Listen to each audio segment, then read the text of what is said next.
Major funding for KPBS Evening Edition has been made possible in part by Anderson Plumbing, Heating and Air, proud to support the mission of KPBS and privileged to serve San Diego clients. Anderson Plumbing, Heating and Air, helping homeowners maintain drain, heating, and cooling systems since 1978. And by the Conrad Prebys Foundation, Darlene Marcos Shiley, and by the following.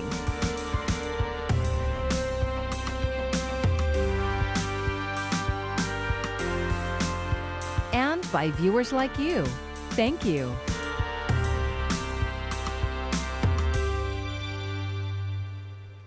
Good evening. It's Monday, January 4th. Thank you for joining us. I'm Maya Trabulsi. And San Diego County is seeing record numbers of COVID-19 cases and deaths, and health officials warn a surge from Christmas and New Year's is likely coming. Today, just over 3,000 cases and 6 deaths were reported. The past several days have seen cases above 3,000 and 4,000 and 2 days with more than 50 deaths. With ICU capacity in Southern California still at 0%, 10 patients have been moved to Palomar Medical Center's field hospital in Escondido. The state is coordinating the patient transfers. We're told they're mostly from Imperial County, which has its own field hospitals with 18 patients at Imperial Valley College. We're still in that position where we can turn these on quickly, subject to, again, the one thing, and that's staffing, staffing, staffing. Again, it's the most important issue. Facilities are one thing, staffing is the thing that is the energy and focus. Governor Newsom also reported 6 people in California have now tested positive for the new coronavirus strain that was first identified in the United Kingdom. 4 of those are in San Diego County, including 1 patient who is now hospitalized. Newsom has said the strain may be more contagious, but not more severe. He added that the CDC believes the current vaccines will also protect against the variant. Some eligible healthcare workers in California are declining the COVID-19 vaccine. KPBS health reporter Taryn Mento says the state is working to clarify who should get those or any other extra doses. Governor Gavin Newsom says California is surveying its healthcare workers to get a count on who is declining. We're looking forward to the results of that, which will be the closest approximation to actual data. But the LA Times says officials in LA and Riverside counties are estimating 20 to 50% of healthcare workers are turning it down. In San Diego County, officials referred questions about refusals to individual hospitals, which did not immediately respond with the data. But the other question is, where will those extra doses go? California Health and Human Services Secretary Dr. Mark Galley says facilities can vaccinate someone further down the priority list, but the state is working to clarify that. To add more description to how we make sure we have people lined up in the case that there's some extra doses, that we get it into the most vulnerable and those who we know would benefit the most. California has administered just over 454,000 doses of the 1.29 million it received. Newsom acknowledged that was too few. He says they're working to expand where and who distributes the vaccine. And so dentists administering the vaccine, the pharmacy techs, National Guard, more of our National Guard deployed. And he says this week he'll announce more actions to speed up the process. Another 600,000 vaccine doses are due to arrive in a couple of days. Taryn Mento, KPBS News. County officials and business leaders are urging small businesses to take advantage of a state program that's handing out $500 million in grants. KPBS reporter Max Rivlin-Nadler tells us business owners will now have a little more time to apply. The grant program launched late last week, right before the holiday, in an effort to make sure the online application system was ready to handle the heavy demand once business owners returned in the new year. The money, part of the federal stimulus that was handed to the state, will reach small businesses struggling through the pandemic, offering them grants between $5,000 and $25,000, depending on their size. These grants don't have to be paid back. I know how incredibly difficult COVID-19 has been on our small business community. Businesses who did nothing wrong. You went into the personal care business or the hair barbershop, salon business or restaurant business. A year ago, we never would have contemplated a situation. Originally, the deadline for business owners was this Friday, but sensing the tight deadline, state officials moved the date back to Wednesday, January 13th. Unlike other pandemic relief programs, this one isn't first come, first serve, meaning no applications will be reviewed until January 14th. The San Diego and Imperial Small Business Development Center has developed a series of webinars and is offering to help walk small business owners and nonprofits through the application process. This is an opportunity for small businesses and nonprofits to be able to get a little bit of relief. The state of California is here to be able to support them. These grants could be some help for small business owners in City Heights, like Pedro Fernandez, who owns Vallarta Taco Shop with his wife. Business has been nearly non-existent, while he closely adheres to the county's safety protocols. He says his business has been blocked from other support programs because his family took over the business just this past June, after the previous owner ran out of money at the beginning of the pandemic. And in order to claim any help from the county, you have to have filed taxes before under this business. So we're not eligible for it. We just have to ride the wave. Yeah, we're not eligible for any help because we haven't owned this business for more than a year. The state program comes with a similar requirement, that the business operates since June 2019, so it's possible the taco shop will be locked out from help once again. Businesses and nonprofits can sign up for the program through an online portal at careliefgrant.com. Maxwell Adler, KPBS News. Look at this. Some restaurants up and down Coast Highway in the heart of Encinitas openly flouting the regional stay-at-home order. Some right next door to eateries that are actually following the rules. On New Year's Eve, Encinitas issued a warning that businesses could lose their sidewalk seating permits if they remained open during the state-imposed shutdown. Currently, restaurants are only allowed to open for takeouts. KPBS has reached out to the city regarding the violations, but has yet to hear back. The outcome of the 2020 elections will finally come into full focus this week. Runoff elections in Georgia tomorrow will determine the balance of power in the U.S. Senate. And a typically routine ceremony on Capitol Hill Wednesday could yield clues as to how much sway President Trump will carry over Republicans in the years ahead. Karen Kaifa has the latest from Washington. 2020 is not over until we get through the end of Tuesday, January 5th. New year, new Congress. We begin this new Congress during a time of extraordinary difficulty. Same political rancor. 2020's unfinished business drawing to a close. 2 runoffs in Georgia Tuesday will determine the balance of power in the U.S. Senate. In one more day, we need Georgia to defend the majority. But President Trump sowing doubt, making baseless claims about his own November loss there to Georgia Secretary of State Brad Raffensperger. I just want to find 11,780 votes, which is one more than we have. In a recording first reported by the Washington Post and obtained by CNN, Raffensperger, a Republican, stands by his count. Well, Mr. President, the challenge that you have is the data you have is wrong. Trump allies eyeing a joint session of Congress Wednesday.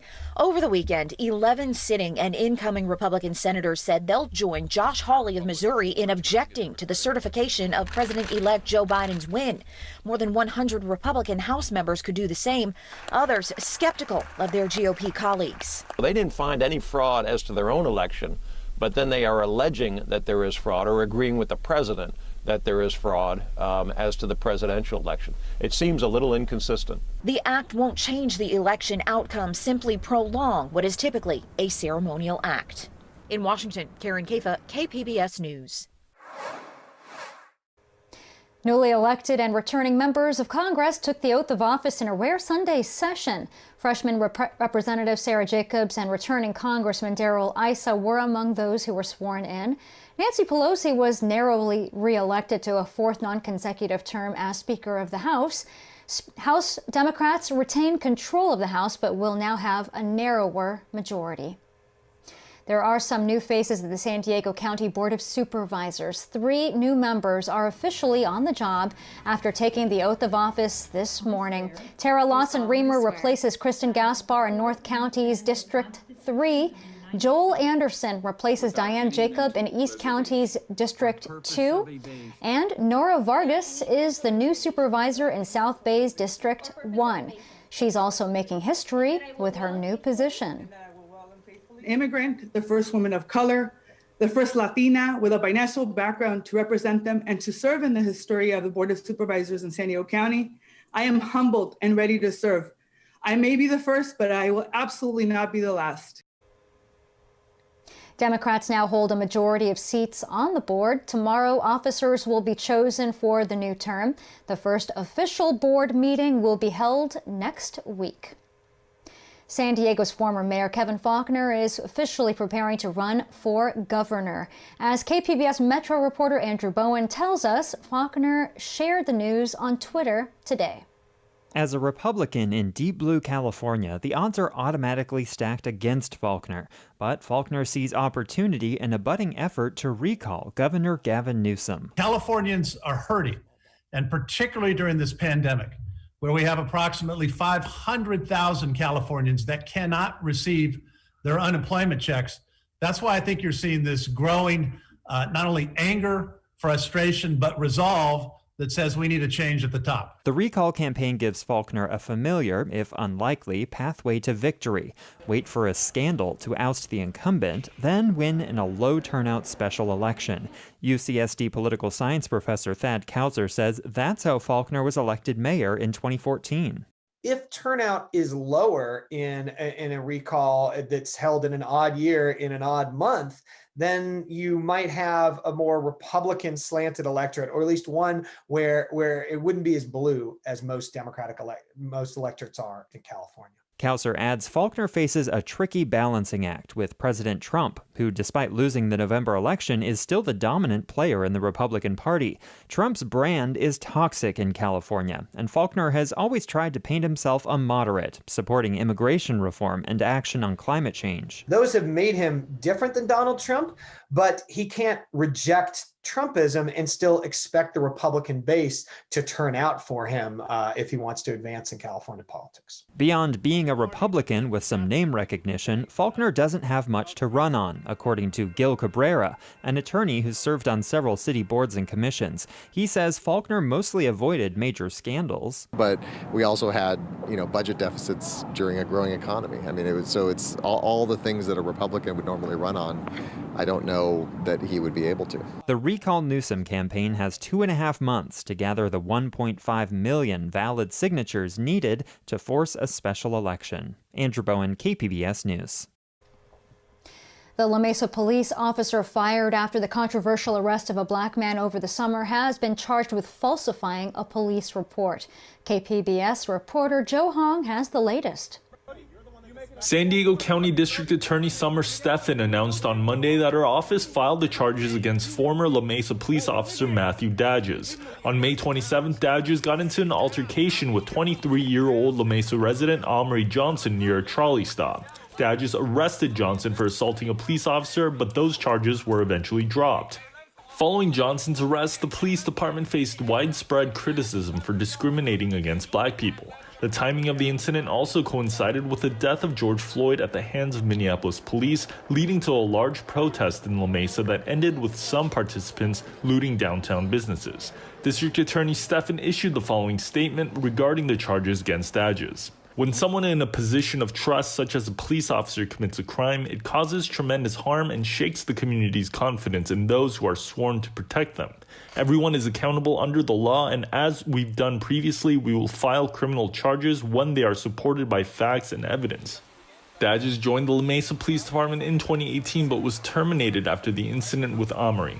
In a statement to KPBS, the La Mesa Police Department's acting police chief Ray Sweeney said, "The La Mesa Police Department is aware of the announcement made by the District Attorney's Office this morning regarding the issuing of charges against former La Mesa police officer Matthew Dadges.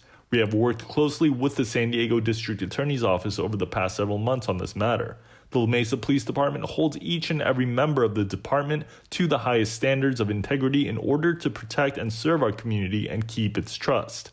According to a DA spokesperson, the charges against Dadges marked the 5th time since 2009 that a police officer in the county has been charged for falsifying a police report. Dadges faces up to 3 years in prison if convicted. Joe Hong, KPBS News.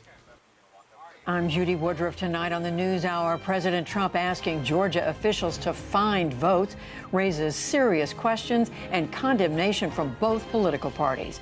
Coming up at 7 after Evening Edition on KPBS. UC San Diego students are going back to school in person, outdoors. Teaching tents will shelter a small number of classes that will be held outside. Masks must be worn and class sizes will be capped. Also new for the winter quarter, free COVID-19 test kits in 11 vending machines scattered across campus. Students and staff can send the kits off for processing and get results in about 2 days. Vending machines made more accessible, and especially like if you have something to do and it's like you have like 5 minutes to go do something, like come right here and get it. The school is now requiring students to get tested each week, and they must complete an online screening each day. The UK is rolling out a third coronavirus vaccine. Today it started administering shots developed by Oxford AstraZeneca. An 82-year-old man was the first person to get it. The new vaccinations came the same day as Britain's Prime Minister announced a national lockdown to slow the spread of a new variant of COVID-19. The new year brings new state laws. California will require some companies to guarantee workers their jobs back after taking leave to take care of a baby or a sick loved one. Cal Matters reporter Laurel Rosenhall explains. A small part of almost every paycheck in California goes into the state's paid family leave program, which allows workers to receive partial pay when they take time off to care for a new child or sick family member.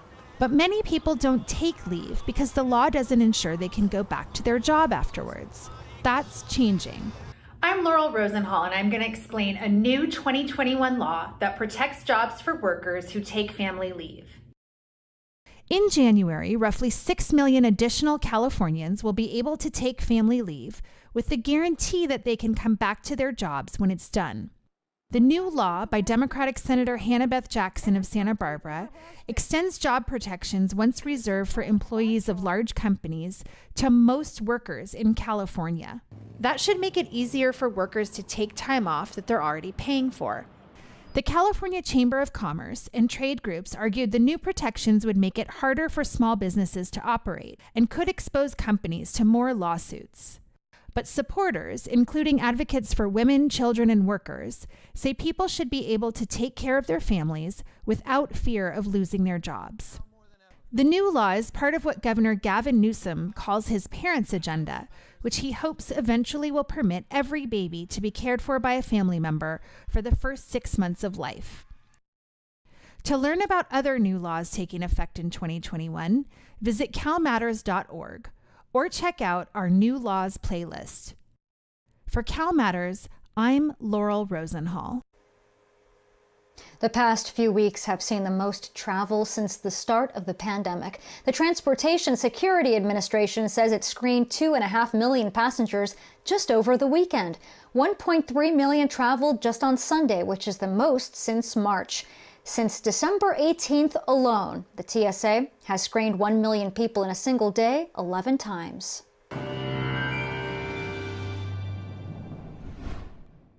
Here's a look at our weather headlines for the upcoming week. Well, looks like all week long will be dry. You know, last week we were hoping there'd be a couple of storm systems moving through with some rain. It's not happening. They're all staying to the north, so what we'll see are just some clouds from those storm systems from time to time, mainly of the high-level variety.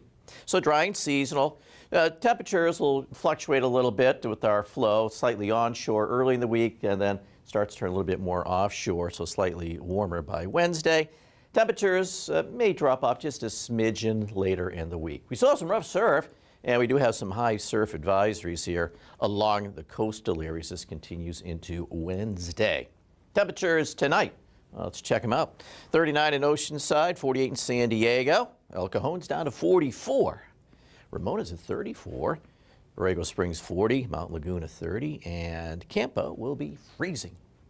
For tomorrow, well, we have that onshore flow, so it's just some patches of clouds at the coast, otherwise clouds and sun as the latest storm system races east. That'll bring snow to ski country in Utah and Colorado. We'll stay dry. And our temperatures hovering in the low 60s in Oceanside, mid 60s San Diego. Upper 60s for Mona, El Cajon at 73. Mid-70s in Borrego Springs. Mount Laguna is at 60. Looking at Wednesday, dry and seasonable. Again, storms passing by to the north. With rain, central northern California, and some snow in the Sierra. Looking at our temperatures, a cool Tuesday, and then a little bit milder Wednesday. No big changes in temperatures later in the week. Inland sections turning sunny Tuesday, partly sunny, milder Wednesday into Thursday. Then we cool it off just a little bit. And as we take you into the mountains, a pretty tranquil scenario here, cooling Friday into Saturday into the 50s. And as we take you out to the deserts, it looks wonderful here. Very nice. And for KPBS News, I'm meteorologist Mark Biancuso. What happens to an organization whose sole purpose is to perform in front of a live audience when that's just not possible? KPBS reporter John Carroll talked to one San Diegan who's had to find answers for 3 arts organizations. Ruben Valenzuela is in familiar surroundings.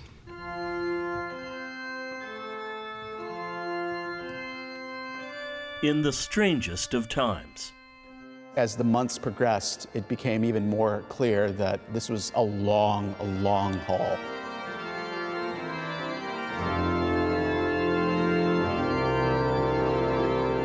Valenzuela has played the organ here at All Souls Episcopal Church in Point Loma thousands of times, but now he plays to an empty church with only microphones listening. Valenzuela is the director of music and the organist here. What's been taken away is the very thing that we're usually doing, that is performing. So, like many churches all over the world, he moved the music, organ and choir, into the virtual space. He calls those early online days the Jurassic period. But over time, with safety in mind, changes were made. The end product got better. Things started to kind of refine themselves. Okay, we can get some people in here in the building, which gives us a proper acoustic, which means that we can use the organ, which means that, okay, I think we could, the product could be, would be better if we had lights, so somebody donated lights. And little by little, the church became essentially a recording studio for the week-to-week church.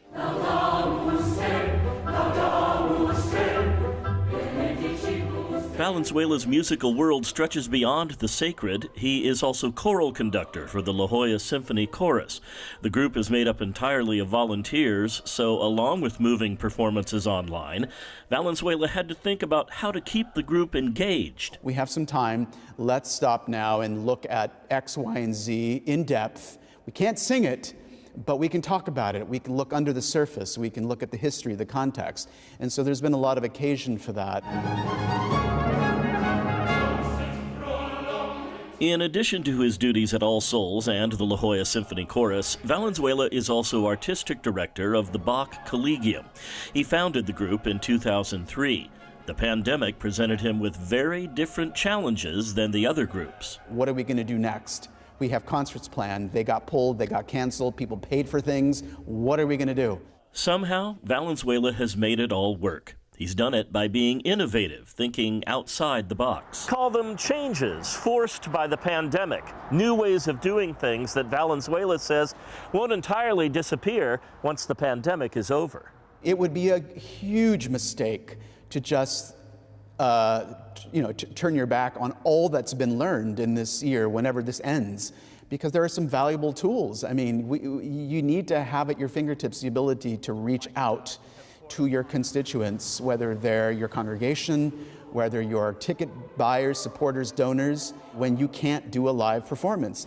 Now, with vaccines being distributed, Valenzuela is looking toward the future, and he admits to some anxiety. I find myself looking at things on TV or on YouTube, and I see, pre-pandemic footage, and I cringe because I think we've gotten used to now seeing people distanced, people with masks, and certainly in the music arena. So I think that trigger will be there for quite some time. And I wonder how much of that distancing aspect will linger for even longer than we think. Even in a virtual way, the arts have helped a lot of us get through these dark days. Now that the end of the COVID era is hopefully coming into view, we're all left to wonder, what form will the arts take in a world finally free of the ravages of a once-in-a-century pandemic? John Carroll, KPBS News. And here is another look at today's top stories. Health officials are warning of an expected surge in coronavirus cases and deaths from the holidays. It comes as the county reports over 3,000 cases and 6 deaths today. Meanwhile, Governor Newsom says California is surveying its healthcare workers to determine who is declining to get the vaccine and why. The LA Times reports 20 to 50% of workers in LA and Riverside are turning it down. Another 600,000 doses are expected to arrive in a few days. And local small businesses are encouraged to apply for a state program handing out $500 million in grants. It's part of the federal stimulus and offers grants between $5,000 and $25,000. The money does not have to be paid back. The deadline was extended to this Friday, and applications will be reviewed on January 14th. You can find tonight's stories on our website, kpbs.org/evening edition. Thank you for joining us. I'm Maya Trabulsi. Have a great evening. Major funding for KPBS Evening Edition has been made possible in part by Anderson Plumbing, Heating and Air, proud to support the mission of KPBS and privileged to serve San Diego clients. Anderson Plumbing, Heating and Air, helping homeowners maintain drain, heating, and cooling systems since 1978. And by the Conrad Prebys Foundation, Darlene Marco Shiley, and by the following.